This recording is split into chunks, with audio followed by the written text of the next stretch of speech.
இதா ஹத்தஸ الرجل الحديث ثم التفت فهي أمانة رواه الترمذي وأبو داود. கண்ணியத்திற்குரியவர்களே, ஒரு காரியத்தை நாம் செய்தால் அந்த காரியத்தை நாம் எப்படி செய்ய வேண்டும், அதில் அவசரம் என்பது இருக்கக்கூடாது என்று சொல்லி நேற்று ஒரு ஹதீஸை நாம் பார்த்தோம். அதாவது அவசரம் என்பது ஷைத்தான் புறத்திலிருந்து வருகிறது, இந்த நிதானம் என்பது அல்லாஹ் தஆலாவின் புறத்திலிருந்து வருகிறது. அல் அஜ்லத்து மின ஷைத்தான், அதை ரசூலுல்லாஹி ஸல்லல்லாஹு அலைஹி வஸல்லம் அவர்கள் சொல்லி காட்டுகிறார்கள். அது மட்டுமல்லாமல் இன்னும் ஒரு சில விஷயங்கள் இந்த ஹதீஸுடைய பாடத்தில் இருக்கின்றது. அதுதான் அமானிதம். அமானிதத்தோடு சேர்ந்து ஒரு காரியத்தை நாம் எப்படி முடிவு செய்ய வேண்டும் என்றும் கூட அடுத்து வரக்கூடிய ஹதீஸும் நமக்கு இங்கே சொல்லி காட்டும். அதன் அடிப்படையில் ரசூலுல்லாஹி ஸல்லல்லாஹு அலைஹி வஸல்லம் அவர்கள் சொன்னதாக ஹஸரத் ஜாபிர் ரலியல்லாஹு அன்ஹு அவர்கள் அறிவிக்கின்றார்கள், சொல்கிறார்கள், இதா ஹத்தஸ الرجل الحديث ثم التفت فهي أمانة. ஒரு மனிதர் நம்மள்ட்ட என்ன செய்கிறாரு, ஒரு விஷயத்தை சொல்லுகிறார்.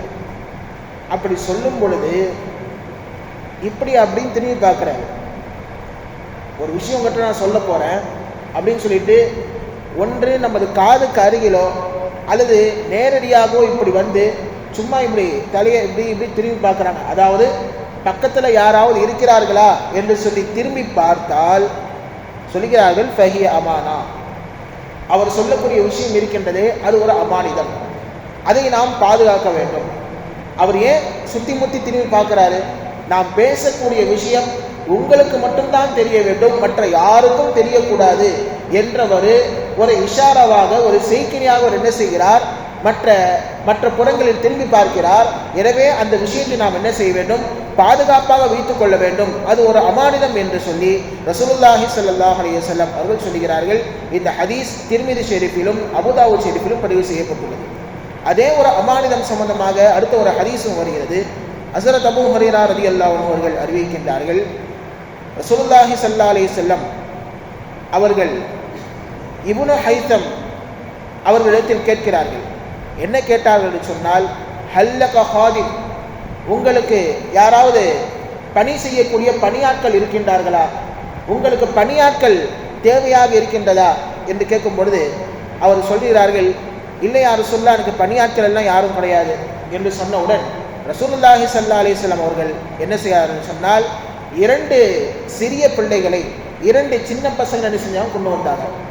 கொண்டு வந்து அவர்கள் முன்னால் நிப்பாட்டி விட்டு ஃபாதாஹுல் அபூ ஹைஸம், அபூ ஹைஸம் அவர்களுக்கு முன்னால் கொண்டு வரப்பட்டது. ரசூலுல்லாஹி ஸல்லல்லாஹு அலைஹி வஸல்லம் சொன்னார்கள், இஹ்தர் மின்ஹுமா, இந்த 2 சிறுவர்களில் யாராச்சும் ஒருத்தர் நீங்கள் தேர்ந்தெடுத்துக்கங்க.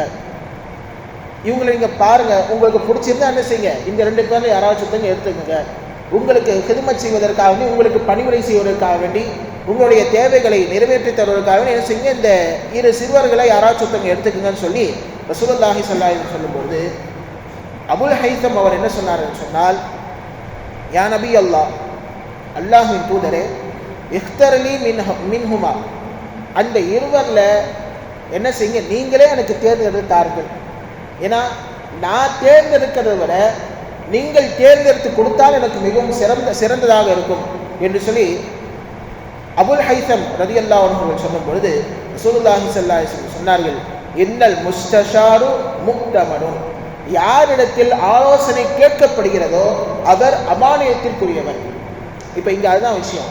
இப்போ ஒரு விஷயத்தை நம்ம என்ன செய்கிறோம், ஒருத்தர்கிட்ட ஆலோசனை செய்கிறோம் அப்படின்னு சொன்னான்னா அவர் அந்த அமானியத்தை பேணி பாதுகாக்க வேண்டும்.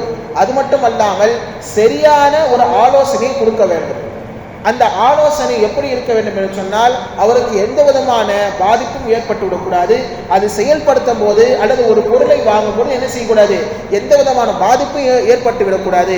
அதுதான் இங்கே ரசூலுல்லாஹி ஸல்லல்லாஹு அலைஹி வஸல்லம் சொல்கிறார்கள், இன்னல் முஸ்தஷார முக்தமனு, யாரிடத்தில் ஆலோசனை கேட்கப்படுகிறதோ அவர் அமானியத்தை பேணி அவர் பாதுகாக்க வேண்டும். எனவே ரசூலுல்லாஹி ஸல்லல்லாஹு அலைஹி வஸல்லம் சொன்னாங்க, குது ஹாதா, இந்த 2 சிறுவர்ல ஒருத்தனை இப்படி கைப்பிடிச்சு என்ன செஞ்சாங்க, இப்படி விட்டு இவரை நீங்கள் எடுத்துக்கொள்ளுங்கள். ஏனென்றால் ரஐத்துஹு யுஸல்லி, இவர் எப்பவுமே என்ன செய்வாரு, நான் பார்க்கும்போது தான் அவர் தொழுது இருக்கிறாரு. ஆனால் இவர் தொழுகையாளியாக இருக்கிறார். தொழுகை என்ன செய்யும்?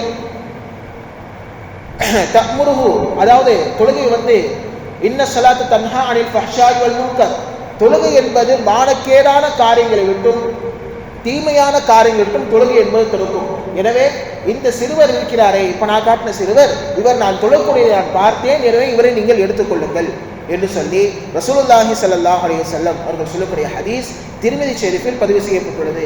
ஆக இங்க இரண்டு விஷயங்கள் என்ன சொன்னால், முதலாவதாக ஆலோசனை கொடுப்பவர் சரியான ஒரு ஆலோசனை கொடுக்க வேண்டும்.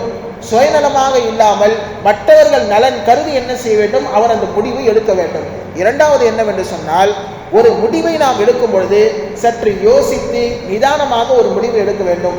ஏனோ தானோ என்று சொல்லி முடிவுகளை நாம் எடுக்கக்கூடாது என்று சொல்லி இங்கே ஹதீஸின் மூலியமாக நமக்கு ரசூலுல்லாஹி ஸல்லல்லாஹு அலைஹி வஸல்லம் சொல்லித் தருகிறார்கள். இந்த ஹதீஸ் திர்மிதியில் பதிவு செய்யப்பட்டுள்ளது. ஆக யார் அமானிதத்தை பேணி பாதுகாக்க வேண்டும் என்று சொன்னால், இப்படி இன்று பார்த்த இந்த ரெண்டு ஹதீஸ்ல யார் இப்படி சுத்தி முத்தி நம்மகிட்ட தகவல் சொல்றாங்களோ அவர்களுடைய விஷயங்களை நாம் பேணி பாதுகாப்பது அமானிதமாக இருக்கின்றது. இரண்டாவதாக யார் நம்மிடத்தில் மஷூரா கேட்கின்றார்களோ, ஆலோசனை கேட்கின்றார்களோ, அதை ரசூலுல்லாஹி ஸல்லல்லாஹு அலைஹி வஸல்லம் அவர்கள் சொல்கிறார்கள், அவரும் அந்த அமானிதத்தை சார்ந்தவர். அவர் சரியான முறையில் அவர் ஆலோசனை கொடுத்து சரியான முறையில் என்ன செய்ய வேண்டும், மற்றவர்கள் நலன் கருதி ஆலோசனை கொடுக்க வேண்டும் என்று சொல்லி நமக்கு இங்கே ரசூலுல்லாஹி ஸல்லல்லாஹு அலைஹி வஸல்லம் சொல்கிறார்கள். ஆக எல்லாம் வல்ல இறைவன் அமானிதத்தை பேணி பின்பற்றி நடக்கக்கூடிய தௌஃபீக்கை எல்லாம் வல்ல அல்லாஹ் நம் அனைவருக்கும் தந்தல் புரிவானாக. ஆமீன். வ ஆகிரு தஅவானா அல்ஹம்துலில்லாஹி ரப்பில் ஆலமீன்.